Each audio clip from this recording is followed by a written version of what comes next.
Right, మరింత సమాచారం మాజీ ప్రధాని తెలుగు బిడ్డ పివి నరసింహారావు గారి కుమార్తె వాణి కుమార్తె మనతో పాటు ఫోన్ లైన్లో సిద్ధంగా ఉన్నారు. వారి స్పందన ఏ విధంగా ఉందో తెలుసుకుందాం. వాణి గారు నమస్తే అండి. నమస్కారం అమ్మా. వాణి గారు, మన తెలుగు బిడ్డ భారత మాజీ ప్రధాని పివి నరసింహారావుకు భారతరత్నను కేంద్రం ప్రకటించింది. మీరు దీన్ని ఏ విధంగా చూస్తున్నారు? అవును, చాలా సంతోషమైన హ్యాపీ మూమెంట్ దిస్ ఇస్. ఒక్క కుటుంబం సభ్యులే కాదు, మొత్తం తెలంగాణ ప్రజలందరికీ కూడా చాలా great recognition in world, because ఆయన తెలుగు బిడ్డ. బట్ ఒక దక్షిణాది నుంచి మొట్టమొదటి తొలి తెలుగు ప్రధాని అని చక్కటి అంతకుముందు అనేవాళ్ళు. అట్లాగే మన సత్యసాయి బాబు గారు సేవియర్ ఆఫ్ ఇండియా అన్నారు. సేవియర్ ఆఫ్ ఇండియా అని చెప్పుకుంటూ చాలా సార్లు చెప్పారు. దేశం ప్రమాదపు అంచులో ఉన్నప్పుడు ఇంకా ఎటువంటి అవకాశం లేదు, విచ్ఛిన్నమైపోయే స్థితిలో ఆయన ప్రధానిగా ప్రమాణ స్వీకారం చేయడము, ఆ తర్వాత 5 సంవత్సరాలు మైనారిటీ ప్రభుత్వాన్ని గొప్పగా ఆయన పరిపాలించడం అనేది, మళ్ళీ తరతరాలకు ఉండేటట్టుగా సంస్కరణలు చేయడం, ప్రతి శాఖలో కూడా ఆర్థిక సంస్కరణలు కావచ్చు, విదేశీ విధానం కావచ్చు, విద్యాపరంగా హెచ్ఆర్డీలో కావచ్చు, హ్యూమన్ రిసోర్స్ లో ఇలాంటి అనేక రంగాల్లో పెను మార్పులు చేసిన మహానుభావుడు. అటువంటి మహానుభావుడిని మనము మర్చిపోతున్నామా అని బాధపడుతున్న సందర్భంలో శత జయంతి ఉత్సవాలు మన బీఆర్ఎస్ ప్రభుత్వం అప్పుడు కేసీఆర్ గారు చాలా గొప్పగా దేశాల్లో తెలిసేట్టుగా చేశారు, ఒక్క తెలంగాణలోనే కాకుండా. కానీ అది సరిపోదు, ఇంకా భారత ప్రభుత్వం చేయడం అనేది ఇది అత్యున్నత పురస్కారం. భారతరత్న అనేది అత్యున్నత పురస్కారం కనుక ఇది ఆయనకు ఎప్పుడో రావాల్సింది, కానీ బెటర్ లేట్ దాన్ నెవర్ అన్నట్టుగా ఇప్పుడు అనౌన్స్ చేయడం అనేది చాలా సంతోషించదగ్గ విషయం. ఒక్క విషయం చెప్పండి, ఇప్పుడు పివి నరసింహారావు గారు 17 భాషల్లో దిట్ట అని చెబుతున్నారు. గోండుల భాష నుంచి స్పానిష్ వరకు కూడా ఆయన ధారాళంగా మాట్లాడేవారు. అదేవిధంగా ఎన్నో కవితలు రాశారు, రచయితగా కూడా ఎన్నో వ్యాసాలు, ఈ విధంగా అన్ని అర్హతలు ఉన్నాయి. కానీ ఆలస్యంగా ఈ భారతరత్నను ప్రకటించారని మీరు భావిస్తున్నారా? కొంచెం ఆలస్యమైంది, కానీ ఎప్పుడో చేయాల్సింది. ఆ క్రెడిట్ ఎవరు? ఇప్పుడు ఒక గొప్ప మహానుభావుడిని, దేశాన్ని రక్షించిన మహానుభావుడిని, అది అందరికీ తెలుసు, ప్రపంచం అంతా తెలుసు. ఒక భారతీయులే కాదు, ఆ పార్టీలో ఉన్న వాళ్ళకు కూడా అందరికీ తెలుసు. అది ఎప్పుడూ చేయాల్సింది, చేసే ఉంటే వాళ్ళకే గౌరవం. ఇప్పుడు పివి గారు లేరు ఈ ప్రపంచంలో, కానీ ఆయనను ఒకరిని గౌరవించుకోవడం అనేది మన సంస్కారం. అది ఎప్పుడూ చేయాల్సింది. కానీ ఇప్పుడు మోదీ గారు చేశారు, క్రెడిట్ అంతా ఆయనదే. రాజకీయాలకు అతీతంగా, అది కూడా రాజకీయాలకు అతీతంగా ఆయనను గుర్తించడం అనేది ఒక చాలా ఆ ప్రధాని పీఠానికి నిజంగా గొప్ప వ్యక్తి వచ్చారు మనకు. నిజంగా ఇంత గొప్ప ఆలోచన చేశారు. నిజంగా వీఆర్ వెరీ వెరీ హ్యాపీ. నేను ఐఎమ్ ఓవర్వెల్మ్డ్, బాగా నేను ఎక్సైటింగ్ ఉన్నాను. హలో. ఎస్ వాణి గారు, అదే విధంగా ఆయన 17 భాషల్లో మాట్లాడతారు అని చెప్పారు. మీతో ఎప్పుడైనా ఆ సంభాషణలు జరిగేవా? నాతో ఆ మాటలు కాదు, కానీ మామూలుగా తెలుగు అచ్చమైన తెలంగాణలో మాట్లాడేవారు. బిడ్డలతో మాట్లాడినప్పుడు మన అమ్మ చెప్పిన మాటనే మాట్లాడతాం, మాతృభాషలో మాట్లాడతాం కదా. కానీ ఒక అదృష్టవశాత్తు నేను అనేక విదేశాలు నాన్నగారితో ప్రయాణించడం జరిగింది. చాలా ఒక దగ్గర జర్మనీలోనో లేకుంటే ఏదో దేశం నాకు ఇంకా జ్ఞాపకం లేదు. అక్కడ ఒక కారు డ్రైవ్ చేస్తున్నప్పుడు కారులో ఇద్దరం పోతున్నాము, అక్కడ ఉన్న అతనితోనే ఫ్రెంచ్ లో మాట్లాడుతున్నాడు. ఆ ఫ్రెంచ్ లో అక్కడున్న అతనే మమ్మల్ని అటెండ్ చేస్తున్న ఎవరైతే ఆ హెడ్ ఆఫ్ ద స్ట్రీట్ ఉన్నారో ఆయన సర్ప్రైజ్ అని, how can you speak French అని. అంటే అన్ని లాంగ్వేజెస్ ఆయనకు బాగా పట్టుంది. అంటే మాట్లాడటమే కాదు, రాయటము, కథలు రాయడం కూడా, అంటే సాహిత్య ప్రక్రియ కూడా చేసిన గొప్ప మహానుభావుడు. ఆయనకున్న సంపద అంతా మేధనే, అంత మేధస్సుతోనే ఆ స్థాయికి వెళ్ళగలిగినారు. అనేక భాషలు, 14 భాషలు అయితే, మీరు 17 చెప్తున్నారు, 14 భాషలు అయితే ఆయన రాయగలడు, సాహిత్యం ప్రక్రియ చేయగలడు.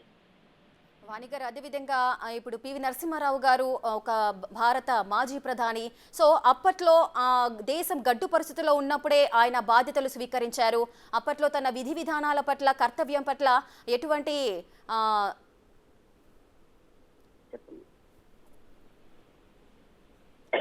ఎటువంటి కర్తవ్యాన్ని ప్రదర్శించేవారు? చాలా నిష్ఠతోని, అదొక భగవంతుడు ఒకటి ఆజ్ఞ ఇచ్చింది అన్నట్టుగా అంత నిష్ఠతోని, ఒక్క క్షణం కూడా తన జీవితంలోని ఒక్క క్షణమైనా కూడా ఈ దేశానికి సంబంధించింది అన్నంత సీరియస్ గా, అసలు వేరే ప్రపంచం లేదుగా. దేశానికి మేలు చేయడం, అది కూడా ఏదైనా చేస్తే తరతరాలకు పనికొచ్చేట్టుగా టెంపరీ బెనిఫిట్ ఏదో ప్రాబ్లం ఉంది టెంపరీగా బురదలో రాయేసి పోవడం అట్లాంటిది కాదు. అది సానుకూలంగా మళ్ళీ ప్రతి ఒక్కరికి పనికొచ్చేట ఒక తరతరాలకు పనికొచ్చే సంస్కరణలు ఆయన చేశారు. అంత ఇప్పుడు ఒక సంస్కరణ చేయాలంటే ఎంతో ఆలోచించాలి, మేధో మదనం జరుగుతుంది. కానీ అనేక సంస్కరణలు ఏకకాలంలో చేయడం అనేది అది చాలా ఒక గమ్మత్తైన విషయం. ఒక మనిషి ఇంతకన్నా చేయగలరా అంటే అది అంత మేధస్సు భగవంతుడు ఇచ్చినాడు, మనమే వాడుకోవడం లేదు అనడానికి నిదర్శన పివి గారు. ఎస్, ఇప్పుడు పివి నరసింహారావు గారికి భారతరత్న రావడం, అది కూడా పివి నరసింహారావు గారు తెలుగువారు కావడాన్ని కూడా మనమంతా కూడా గర్వించదగ్గ విషయం. అదేవిధంగా భారతదేశం కూడా ఎంతో గర్విస్తోంది. అదేవిధంగా ప్రతిసారి భారతరత్నను ప్రకటించినప్పుడల్లా కూడా పివి నరసింహారావుకి ఈసారైనా వస్తుంది కావచ్చు భారతరత్న అని ఎప్పుడైనా ఎదురు చూసారా అండి? తప్పకుండా ప్రతిసారి చూసేవాళ్ళం. ప్రతిసారి పార్టీలు ఇప్పుడు ఏమైంది, ఏ పార్టీకి అయితే 60 సంవత్సరాలు సర్వీసెస్ చేశారు అంటే దేశానికే సర్వీస్ చేసినారు. పార్టీలో ఉండాలి కదా, ఒక ఆధారం అంటూ ఉండాలి కదా. దాదాపు 60 సంవత్సరాలు నాకు బుద్ధి తెలిసినప్పటి నుంచి ఆయన ఒకే పార్టీకి ఎంతో నమ్మకంగా ఎంతో నమ్మికగా ఆయన వల్లనే పార్టీ సర్వైవ్ అయిందనడంలో కూడా సందేహం లేదు. అలాంటి వ్యక్తిని గుర్తించడం కాదు, చాలా హర్టింగ్ అనే విషయాలు ఇంకా మనం ఇప్పుడు సంతోషమైన టైంలో పాత ఎందుకు మనం తవ్వుకోవాలి. కానీ పార్టీలకు అతీతంగా తను ప్రకటించడం చాలా శుభ సూచకం. అలాగే కొంచెం లేట్ అయింది కాదనడం లేదు. ప్రతిసారి అనౌన్స్ చేసినప్పుడల్లా మేము అనుకునేవాళ్ళు ప్రతి ఒక్కరు ఎవరెవరినో అనౌన్స్ చేస్తున్నారు, టీవీ గారికి ఎందుకు రాదు, ఆయన చేసిన సర్వీసెస్ చిన్న విషయమా అది. అసలు ఒక్కసారి అప్పటి గడ్డు పరిస్థితి గుర్తించేది ఉంటే అసలు ఎవరి పరం కాదు ఈ దేశాన్ని బయటపడేయడం అని, లేకుంటే మళ్ళా అన్యాక్రాంతం అయ్యేది. వాణి గారు, అదేవిధంగా మన పివి నరసింహారావు గారు అయితే విధి పట్ల కూడా ఎంతో కర్తవ్యంతో ఉండేవారు. ఒకవేళ ఆ బాధ్యతలు స్వీకరించిన తర్వాత కూడా ఎంతో బిజీగా ఆ లైఫ్ అయితే ఉంటుంది. ఆ సమయంలో ఫ్యామిలీతో ఎలా టైం స్పెండ్ చేసేవారు? అదే ఇంతకుముందు ఎవరితో మాట్లాడుతుంటుంది, చాలా ఒక వెరీ డిసిప్లిన్డ్. ఆ డిసిప్లిన్ మనం ఒక ఏమంటారు వ్యక్తిత్వ వికాస నిపుణులు కూడా చెప్పలేడు. ఎందుకంటే అంత సిస్టమేటిక్ గా అనే డివిజన్ అంటే కంపార్ట్మెంటలైజ్ చేసుకున్నారు. తను ఫ్యామిలీకి ఎంత టైము, అట్లాగే తన ఫ్రెండ్స్కి ఎంత, బంధనాలకు ఎంత, బంధువులకు ఎంత, అలాగే ప్రజలకు ఎంత, గవర్నమెంట్ అంటే పరిపాలనకి ఎంత, అది చాలా సూక్ష్మాతి సూక్ష్మంగా తను చక్కగా ప్లాన్ చేసుకున్నారు.